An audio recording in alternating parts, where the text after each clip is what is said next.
If there's one thing that breaks my heart, is discovering that a woman is involved in corruption. Now, I'm listening to the Matlanga Commissioner of Inquiry, and we have Rivers Spies, former deputy police chief in Echoleni. And I'm just going to go backwards because there's a woman there amongst the thieves in uniform. And she clearly is committing a crime. Allegedly, they are in some scrapyard and they are stealing the cables that were already stolen, by the way. I mean, one of the things that I remember about being in Echoleni not so long a time ago, the stealing of cables was a regular thing. Every other week, there will be blackouts because there's cable theft. And there was a lot of cable theft during load shedding as well. And instead of this scourge being curbed, because you're thinking there are authorities out there to make sure that these people are caught, turns out actually they are involved, especially the EMPD thus far that we understand. Everything that I'm going to say in this video, obviously, it's allegations, guys, so everything is allegedly. So going back to the point about why I feel so heartbroken when I hear a woman is involved in corruption is because it's not only her world that is going to fall apart, but it's also going to be the world of the people she is responsible for, or at least she took the responsibility for, like family, children, aunts, uncles, I'm like extended family, especially if you are paying black tax type of situation. I will say it again, what you do in darkness will come out in the light, guys. Whatever corruption you are involved with, you will get caught. You will get caught. There is nothing forever where you were in jail. You will get caught.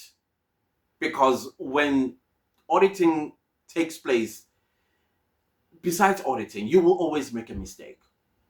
You'll get comfortable, and when you become comfortable, you become clumsy, and that is when you get caught. Anyways, so let's talk about what is happening at the Matlanga Commission of Inquiry and why my jaw is still on the floor, y'all. I've been trying to pick it up since Friday, but Mr. Spies came with guns blazing. You can tell that this is something that he's always wanted to cough up out of his chest. And the part that really irritates him, you can tell, is that nothing is happening to these people that are alleged to be committing crimes. In my previous video, I was asking about Julius Mkhwanazi. Where does he get the confidence from? Where does he get this thing that Echoleni is his spaza shop? The man is a criminal, from what I'm hearing. He has a criminal mind. Of course, you are innocent until proven guilty. But again, we are listening and we are speculating. And in my speculations, this is a criminal mind. Now, the question I've been wrecking myself the entire weekend about was, how did he put this cartel together? Because it's clear he has his own criminal cartel in Echoleni. People that are wearing the uniform you and I pay taxes for. How did he put them together? And then I started remembering the Senzo Meyiwa murder trial. Remember when Magistrate Cronier took the stand and she lied through her teeth? And you could tell that she's lying through her teeth about Bongani Ntanzi's confession and also Giaco's presence in there as the legal representative of Bongani Ntanzi. Who, now, in hindsight, I'm just thinking, Giaco was never there. He was never there in that office. But when I say he was never there, and I mean as a lawyer, he might have been there as Giaco, but as a lawyer, no, he was not there, because we now understand that he was I think some sort of a director in the city of Johannesburg around the time that Bongani Ntanzi was in Cronier's presence. Now, why am I talking about Gronier? It's because there were a lot of people in my comment section saying that, hey, listen, the Senzo Meyiwa murder trial needs a white judge. Everybody was like, no, let's get a white judge. White judges, they do things the right way, straight and narrow. they wouldn't be doing what Judge Rata is doing. And then boom came Cronje, and everybody like, but she's white, she shouldn't be corrupt. And then I asked, then if that's the perception that we are having about white judges and magistrates, then why this particular one decided to go rogue? And then the only thing that could come out of our heads was somebody has something on her. And then, of course, this matter, Yasenzo Mewa, is investigated by Brigadier Kininda. So the question we're asking, what does Brigadier Kininda have on Cronje? And clearly, when all those police officers from different ranks took the stand in the Senzo Mewa unaliving trial, you could tell that they are lying through their teeth. They were contradicting each other. Others were trying to pass the buck to somebody else, like, hey, you're going to have to ask this person, don't ask me. And yet you are on the stand, and you are on the stand to assist the court to come to a conclusion whether the accused are guilty or not.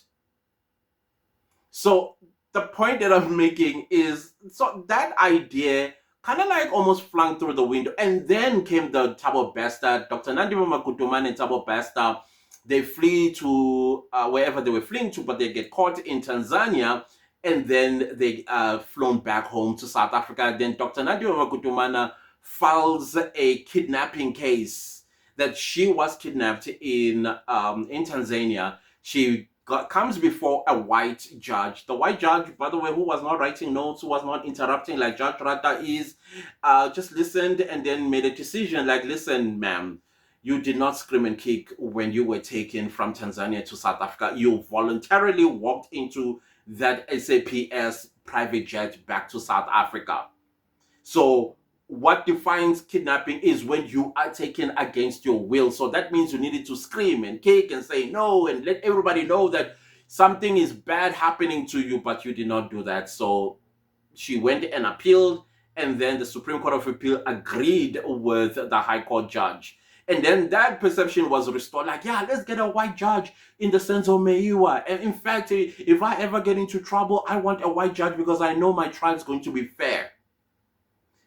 And also, when it comes to law enforcement as well, some people, these are black people, by the way, I would rather be dealing with a white cop than dealing with a black cop, because a black cop is going to want a cold drink, while the white cop, if I've done something wrong, they will let me know what wrong did I do and what is my penalty.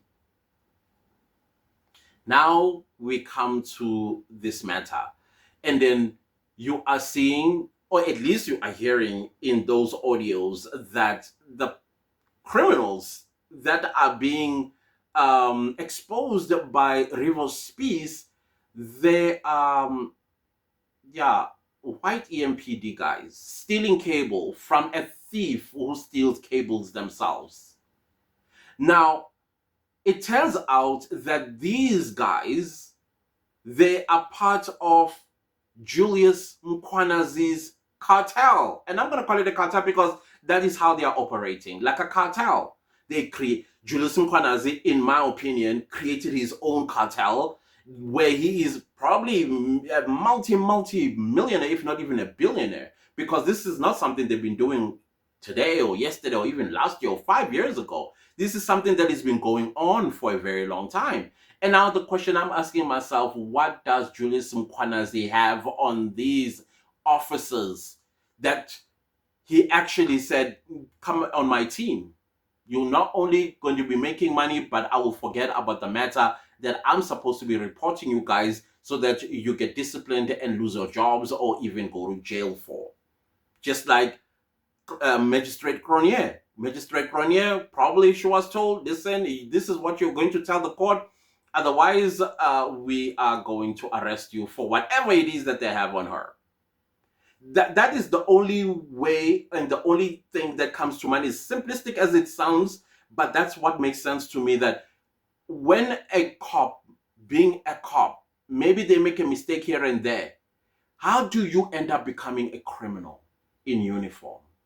How do you get convinced to be part of a criminal syndicate? How do you do that? So, anyways, this is what transpired, and I'm just going to be paraphrasing and summarizing what I heard. So, this matter starts with the blue lights. And we already talked about the blue lights, how it was discovered that Cat Maklala's VIP protection security company was involved, and some vehicles that were bought that belonged to Cat Maklala were featured with blue lights. They showed all of that in the Maklala Commission on Friday. And now things kind of expanded a little bit. Now we are learning about the criminal cartel that is run by Julius Mkhwanazi. These are EMPD members with some civilians involved as well. Now, the story that really caught my attention, and I'm also going to ask you, do you think that foreign national, the one that they confiscated boxes of cigarettes, is alive? Do you think on that day when they confiscated those boxes of cigarettes and then they drove him to the N12 and then they told him to run, do you think they actually let him run? Because to me, I couldn't help but see the movie Wild Wild West with Will Smith. Remember when they were running, him and that guy, and there was this thing that was following that they had this necklace on, that if that magnet pull that thing, it will, they, you know. So when they told him to run, and when he got into the, don't you think pew pew pew pew pew happened, and then, and I think if they had to scour that area, or basically the N12, you're telling me they're not going to find human remains there? And of course, there are white bones by now. Don't you think? I think so. Because allegedly, this individual could not be found. And as a result, these officers were arrested, and their matter kept getting postponed in the magistrate's court because they can't find the victim. So either the victim ran away to the country, or they are not alive. And I'm saying they're not alive. And then the second thing that we learned is the hijacking of freight trucks. They have an modus operandi, these criminal EMPD officers. So they will identify a truck. Oh, clearly the truck probably has some goods that they can sell and make money out of, right? But of course, at the behest, allegedly, of Julius Mkhwanazi. So they would stop a truck with a specific freight on, and then they will just hijack it. And then the following day, the head of the truck will be found by EMPD, but the cargo gone. They will not return the cargo. There will be no cargo found. So it turns out that this criminal syndicate is the police themselves. I mean, the EMPD themselves that are committing these crimes. I mean, I have seen driving in the roads of Joburg where you see a truck being stopped by EMPD or JMPD or even TMPD, and you see a traffic cop hopping onto the truck and you see it being driven. Obviously, as a civilian and a South African, you think, oh man, that means that truck did not have the right documentation, so they're impounding it. They are taking it to a specific area where they will dislocate the head, which I think they call it the horse, and then they keep the goods or the freight while they discover the head, and then they report it to the owner. Unfortunately, this time around in 2023, a certain freight truck was being followed by the owner, and the owner of the truck had a dash cam on and was following these traffic officers, and unfortunately he lost them somewhere in the midst of traffic, and so he could not follow them anymore, kind of like lost them. However, his truck was found, but only the head was returned without the freight.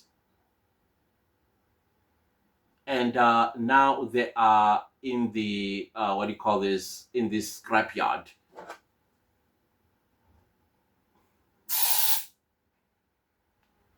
Every time when I'm filming, it's like, let's wait for him to sit down and start filming, and then we're just gonna buzz around. I'm sorry. So yeah, now they're in this scrapyard, and it's police officers, guys, we already dealt with the precious stones on Friday. And all of these guys, in as much as these guys are caught, and the matter has been reported to IPID. These are the police that police the police, basically, and investigates the police when they commit a misconduct. And still no arrest, no disciplinary action, nothing. Wow, guys. This is crazy. So about the matter of the foreign national, the matter was provisionally withdrawn by NPA because the matter kept getting postponed more than 10 times, or allegedly around there. Of course, they are never going to they're never going to be held accountable as long as there's no body. But I'm saying, now that we know what we know, go scour that area, unless they already ran there because they know the spot and took away the bones. But forensics can tell the soil if there was, I mean, I'm sure they can still find the DNA there. I know it's like a needle in a haystack type of situation. This is so upsetting. You know, the way I was so upset listening to today's proceedings, I even got a headache. Because now we are understanding as South Africans why crime is so rife in this country. These guys are not fighting crime. They got no time to be fighting crime. They are committing crimes themselves. And this is not only the EMPD alone.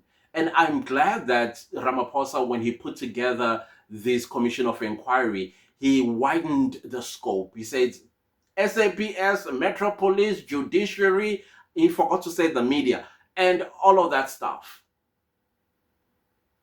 Now we are learning things. And the funny part is, they're not learning, they're not listening. Abezwa. They're not listening. But anyways, something else that that Spee said on Friday, and I wanted to include it in the video on Friday, but I kind of like forgot. This goes to female drivers especially. This is what I told my sister, because sometimes she would, not all the time, sometimes she would get called to, I don't know, to fill in somebody's space that is working till probably late at night. And I told her, listen, if you see blue lights, do not stop. Do not stop. So the moment you see the blue lights and then they are flashing you on the side, turn on the hazards and drive slower. Continue driving. Do not speed. Continue driving. Show them that I respect you, but I don't trust you. And then keep a bit of a distance. As you are driving, you are going straight to the police station. If they get a little bit closer, increase the distance. That way you are also telling them, listen guys, I don't trust you, but I still respect you, but we are going to the police station. When you get to the police station, get off the car, go inform the police, and so that they can come out and make sure that these are the real police, and then they'll tell you what did you do wrong. Because you are a woman, you are driving, and you are driving at night, and then you are being stopped by blue lights. And even Speaks himself, he says, I myself as a police officer, I do not trust our road driving at night and then I see blue lights. So if an entire traffic officer says that, so Bantin, who are we? So that's all I'm saying. The second thing as well that I think Speaks was short of saying was get dash cams. And when I say dash cams, I don't mean just a dash cam in front of, on your dashboard, but a camera also for that big mirror in the back, but put it in such a way, the camera in such a way that it doesn't obstruct your rear view. And also get for the side windows as well. Make sure that they are always on when you are driving, whether you are driving at night or you're driving during the day. Let the officers know that you are recording. Let them know. If they say no, you're not allowed, tell them, I'm sorry, this is Colombia. I mean, this is South Africa. And I don't trust you. I don't trust anything that is happening here. So for my protection, I'm going to have them on. At least you told them so that your recordings are admissible in court, rather than just recording them without letting them know. All right. And then I want to talk number 3, those that request e-hailing. I don't know if you saw a video over the weekend. I'm not quite sure how real that video is, but it looked authentic to me, of a girl that jumped off of a high-speeding vehicle. Turns out that was a Bolt, and then the person that was driving the Bolt was actually kidnapping her. So obviously human trafficking. She got out in that. It's a horrible sight to see, and she was screaming, of course, in pain, because of course she hit the tar. It was just horrible. So all I'm saying, guys, if you know you are going to go somewhere and you're gonna need to request, get yourself data enough to go live the moment your Bolt or your Uber comes through. Get the opportunity to take the number plate, the model of the car, the color of the car, and then when you get in, what I do now, I do go live, but I would also like just probably 3 seconds, take the face of the driver. Obviously, they wouldn't know that I'm live. And then as you drive with them, then you tell them, I'm actually on live. So that if whatever they are thinking, they must know that they will get caught. I know, I don't know what other solutions to give you except for that one. Just go, especially if you're a woman, go live on your phone, let the driver know that you are, or you don't have to let the driver know. Just speak with your followers or your subscribers. That way, whatever they are thinking, they will think twice. That I will get caught here. This person is live. This person is live. I mean, if you're sitting at the back, you can turn the camera towards them so that you can capture their face and then turn it back to you and just go live all the way till you get to where you are going to. I think that's the best way to save yourself. I mean, that's what I do these days. That's what I go live. In fact, me, I'm quite fair to them. I tell them, listen, I'm live, and if you, I don't know, we can speak if you want to, because I like chatting with the driver and we have conversations. So I might have a conversation while we are live, and just do that and save yourself. We live in Colombia. We live in South Africa. And that is what I'm learning from the Commission of Inquiry. Don't trust anybody, whether they are wearing a uniform or not wearing a uniform. But I still want to say what I said earlier. If you're doing something in the dark, it's going to come out in the light. Just know that. And if you are a woman involved in corruption, think about all the lives you are going to destroy. Not just yours, because corruption is a crime. And when you are caught, you are going to get arrested, you're going to get prosecuted, and during the prosecution, you are going to take from your bank account to pay lawyers. Do you know how expensive criminal trials are? And then on top of that, you still lose the case, you get convicted. Is it worth it? Is it worth? Yeah, it might feel good right now because you drive an expensive car, you now live in a big house, and you shop at Woolworths, and your bags are Louis Vuitton, whatever it is. Is it worth it? When now your life, and together with that of your family, falls apart. The stigma also that you are going to put on your children. I don't understand. What exactly are you teaching them as well at home? Morality, integrity, principles and values, the ones that you lack when you are committing a crime entrusted by your employer, but you are committing crimes. You will get caught when you commit a crime. You will get caught when you commit a crime. You will get caught when you commit a crime. You are not special. If it's not out of your carelessness, your body here that you are committing these crimes with will rat you out. There's no honor amongst criminals, by the way. I'm just letting you know. If they got caught and then they bargain with the state, You're going to the slammers while they take a lesser charge. Is that what you want? Is that what you fought so hard to get the job? Yekanokudlala ngemsebenzi, guys. Yekanokudlala ngemsebenzi. Even the likes of Julius Mkhwanazi, they show you this shiny lifestyle that you are going to lead. Say no. Idla uphuthu nekabish lakho sis, nengane zakho. Eat your putu and cabbage. It never kills. It will nourish your body. Someday, your patience, your perseverance, your endurance, and your goodness will pay off. You will live that shiny life you dream about. Easy come, easy go with consequences. And that consequence of easy come is jail, if not death. Is it worth it? Is it worth it now that these officers are being exposed? Do you think it's working for them where they are right now? I don't see these guys that are being ratted out by Spies. I think they should be on self-unaliving watch. I think so. I think they should be on self-unaliving watch. If not, being pew-pewed by their fellow criminals.